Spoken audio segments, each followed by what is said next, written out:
Hey, what is up guys? Welcome back to the channel and welcome back to Gran Turismo 7. So today's video we're going to cover the very bizarre case of this week's daily race A. Now if you didn't know, I did put a video up and then I did announce it on Twitter on Friday, and basically it's all kind of a bit, I guess, the other way around. So daily race A this week with no DR and SR actually takes place at Suzuka, the full circuit with the Group 3 machines. Now, I believe this is the first time they've ever actually done something like this. Usually we have the road cars, which is actually a daily race B this week, featuring it as the A, no DR and SR. However, as you can see, when we're looking at this, it is completely the other way around. It's the Group 3s with the no DR and no SR rating, and you're in for a bit of a treat. It's going to be a 5-lap race. It's going to be at Suzuka, obviously the full course like I mentioned, mid-speed BOP, light mechanical damage, all that good stuff. Your usual typical array of penalties. So I went ahead and did a little bit of qualifying. In all honesty, I didn't really get the time to get as many laps in as I would have wanted, and well, it went okay, really. It was nothing special at all. There's a few little mistakes around the lap that really kind of cost me, mainly through the S's here, where I lost a ton of time over what I should have realistically been doing. As you can see, we're going to get into the left-hander here, and it's just going to give us a bad line and a bad run into the right-hander, and that is going to cost us a ton of time. As you can see, we're already losing time there. We did get it back a little bit, but I already had a bad exit on the previous lap, which is why it looked like we gained a lot more than we actually did. Again, through the hairpin it was okay, but I do feel like the short shift in there kind of put my car off a little bit and didn't give us the best run down there. And then through 50 we went into the left-hander quite well. We did get it much better than our previous lap, and this is going to allow us to get into the braking zone, which was by far perfect, but not too bad anyway. And then obviously it's the run down onto the main straight, keep it as tight as you can to the right hand wall, and that will reduce your time once again. Overall, not a perfect lap, but it is what it is. So let's see how our first race of the week is going to go. As you can see, daily race A, Suzuka circuit, no DR and SR for this one, so don't expect to be going up ranks in the Group 3s this week. It's just not going to happen. And we're going to line up P7 for this race. Overall, not a great qualifying lap, a lot of time to take off there. There is a Porsche 1 to 7, so you're going to see a flood of Porsches this week probably. And I didn't really see too many Toyotas, so I'm assuming the Toyota doesn't suit this track too much. It definitely seems to be a Porsche dominated lobby, at least in the early stages anyway. So we're going to get off to a decent start. We're just going to stay in the slip, and we're going to try and keep it as clean as possible. Now Suzuka itself is a very difficult track to really get any overtakes done. You've got the S's here, and it's going to be far too tight really to put one down the inside. If you do, expect to wreck yourself and probably wreck the guy that you're trying to overtake as well. Overall, it is a very tight circuit, and in all honesty, if you're going to be getting BOP'd and such, it's quite difficult to get the runs on other cars. So we're just going to follow the car ahead at first, and again we're going to get a bit of a scruffy opening lap. So whilst we have closed up to the car in front, it's not going to last for very long. You're going to see what happens here as we go into this right-hander. It's just going to kind of catch us, and we're going to just take it a little bit too quick. So we're going to miss the apex and then get up on the curb, and this is going to allow the Lamborghini just to get through on the inside. A little bit rough, but it is what it is. And then the Ferrari as well, also getting it up the inside, losing a ton of time there. And then, well, we're going to try and back out. There's not going to be any way we can make a position, but that is going to allow the McLaren to come through. I kind of saw him coming, and I thought, you know what, I'm not going to fight this one. I've kind of lost a lot of momentum backing off from the Ferrari on the run up to the hairpin, so we are going to let him through and then try again a little later on. So opening lap, we have massively dropped down all the way to P10. It is quite a small grid for this week, so don't expect 16 cars for Group 3 and such. It's literally going to be limited to 12 cars, which is again a rather small grid for Group 3 cars. So we probably had the opening lap from hell, but as you can see, we're going to try and keep it as close as possible to the cars in front. Now the McLaren does get a run on the Ferrari, but has to back out, which means my run on the McLaren, again, I'm going to have to back out. So no real positions gained there, as we see the Lamborghini getting it all wrong and wide. over there in the front of the Ferrari. So yeah, we are kind of in a pack still here. We do have the Toyota also, sorry, not the Toyota, the Subaru closing up on us there, but they did get a little bit of a shake out of the corner, which meant they did have to you know, kind of give up a bit of ground there. We do get it alongside the McLaren. We're going to try and go to the outside, but we're realistically know nothing's going to come of this, so we're just going to keep it on the outside, hang it out there as long as possible, see if we can try and get the switch back. It's just not going to quite happen. The Subaru is also kind of, you know, gaining on us there, as you can see, almost looking to possibly make a move but not quite getting it. Then we do have the car that was following at the start going nice and wide there, losing a ton of positions, so that's allowed us to make our way into P9, as the Ferrari just there in the front of the image did actually go wide. So we'll kind of go and look through the highlights a little later on. So that's moved us up to P8.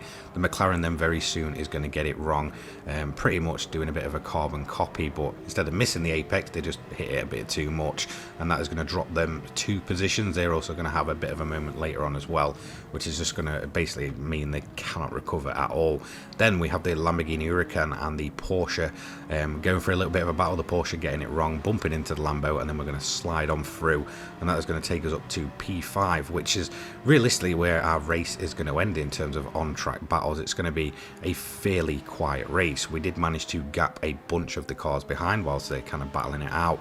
However, the gap was just a little bit too much to the cars in front. Whilst, you know, we did kind of get it down at first, it then did hover around about 3 to 4 seconds, and we just couldn't get it to shift any further down. So we're kind of in a lonely race at this point.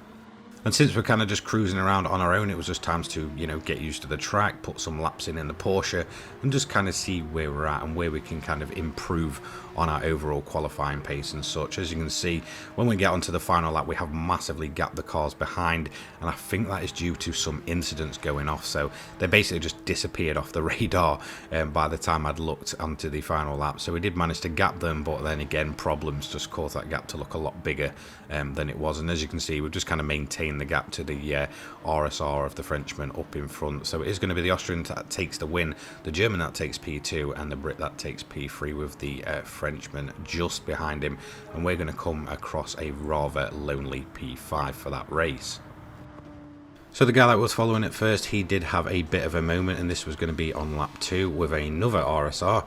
As you can see, he's going to get it a little bit wide. The RSR goes up the inside and gives him a little bump, and that's going to put him into the gravel, and that was his moment. But closely following that was the Ferrari that spun around and then basically disappeared out the lobby. Again, just getting on the curb. I believe he did tap the rear end of the Lamborghini there, and around he goes. Then we had the McLaren having his moment. As you can see, clips the grass and then basically just runs it wide, and then he's going to lose 2 positions there. He will have another bit of a moment later on, so he just really couldn't get it to recover after that second moment, which you'll see soon. And this is what happened between the Huracan and the RSR up front. As you can see, the Porsche just getting it wide, getting the dirty tyres, and then running it a little bit wide, coming on track. Maybe not the most safest rejoin I've ever seen, and that is going to tap the Lamborghini and allow me to basically slide up the inside. He is then going to get it wide again and basically just quit the lobby. So he kind of just left after having a pretty poor moment at the end of lap 2. And then the McLaren, he's going to get it a little bit wrong again.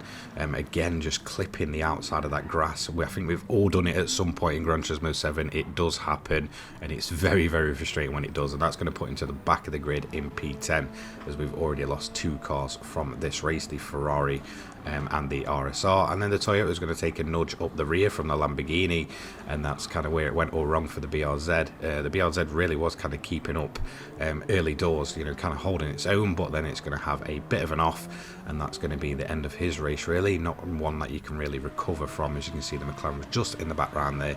That did give the Lamborghini a 3-second penalty, so that's kind of what happened to the Lamborghini, the Huracan.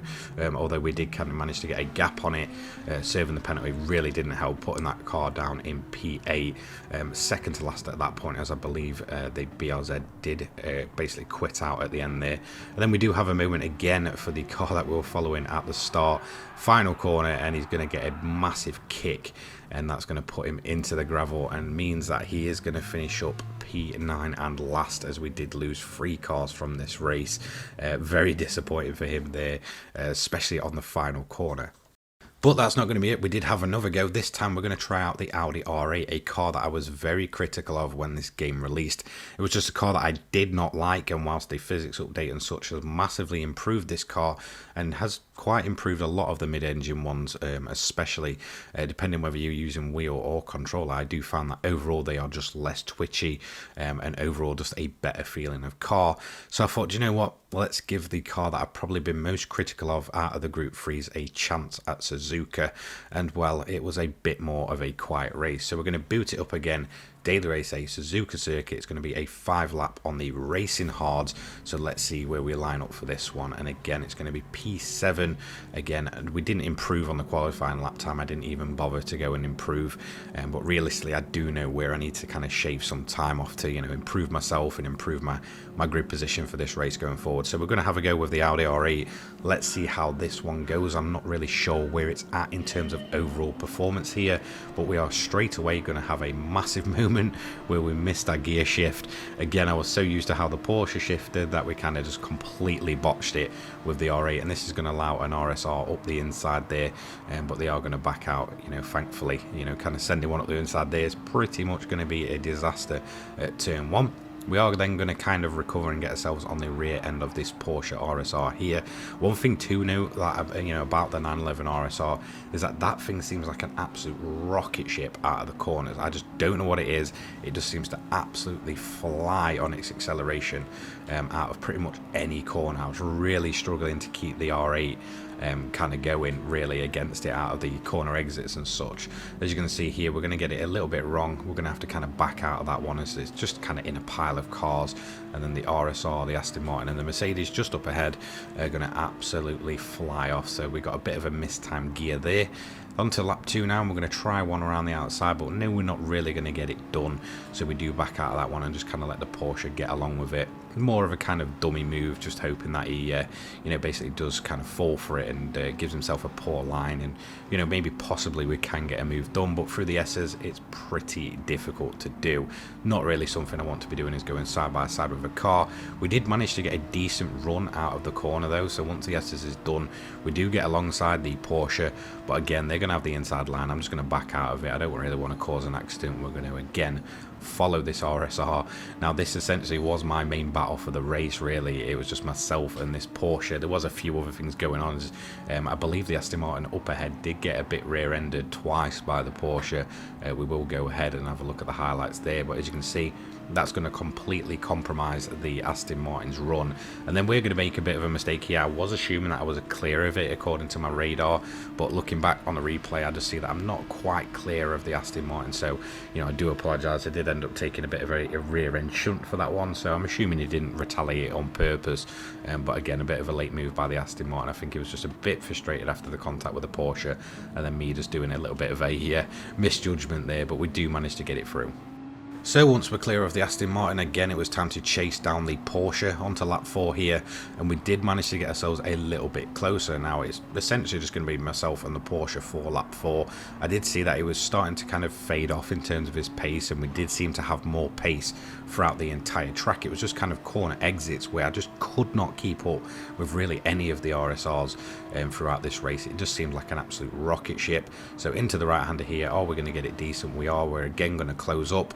But then again, on the exit of this right-hander, the Porsche is just going to absolutely rock it away. But we are going to manage to keep it with him a little bit more closely this time into the hairpin.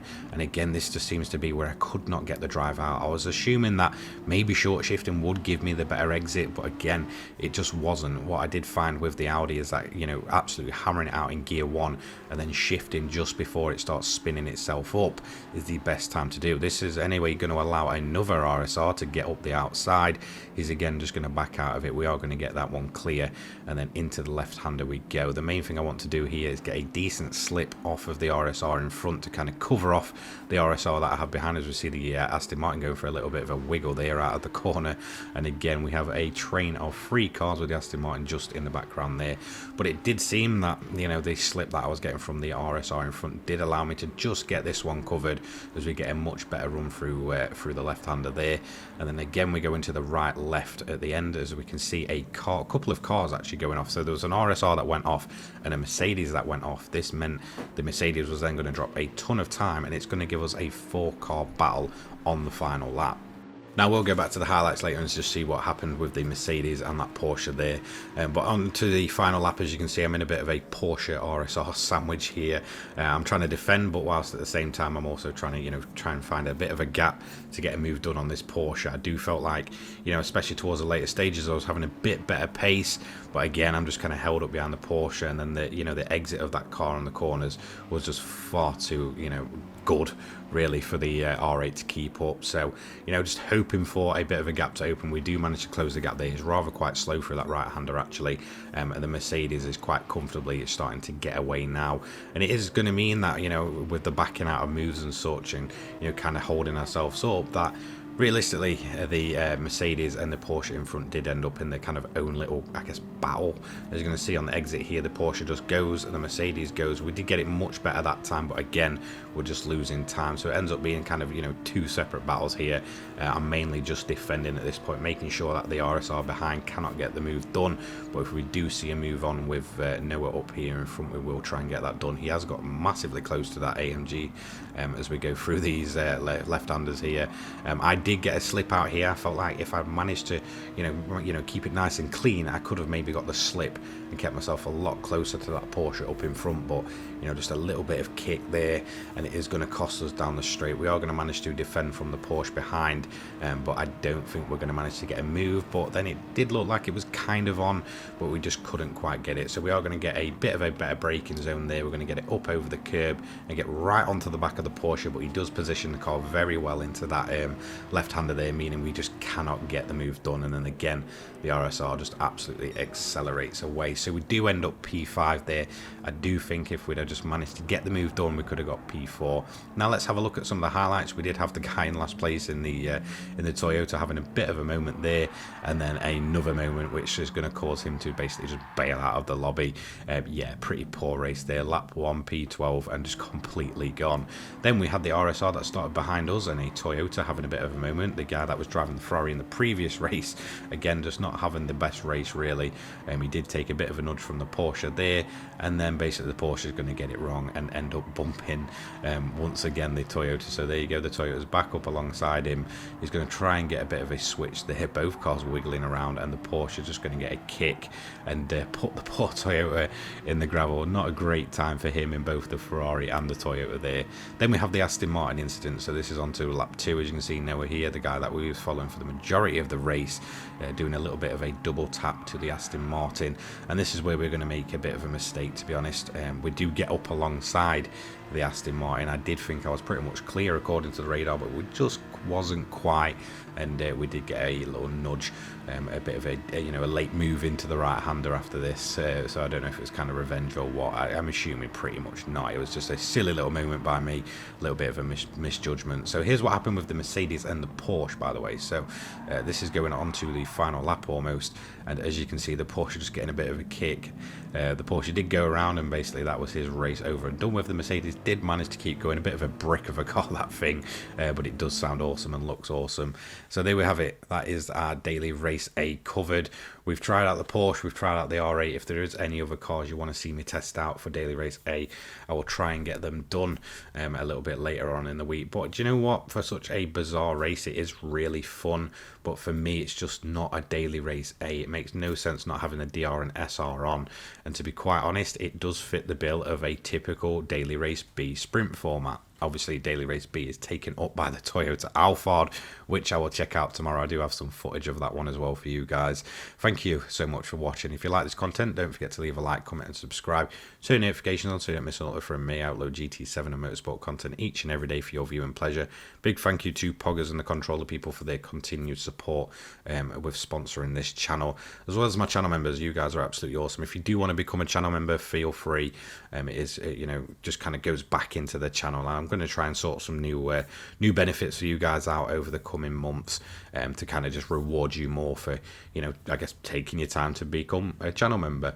I'll have my Discord, my Twitter, and my donation link down in the description down below, and I will see you all later on, guys. Have a great day. Peace.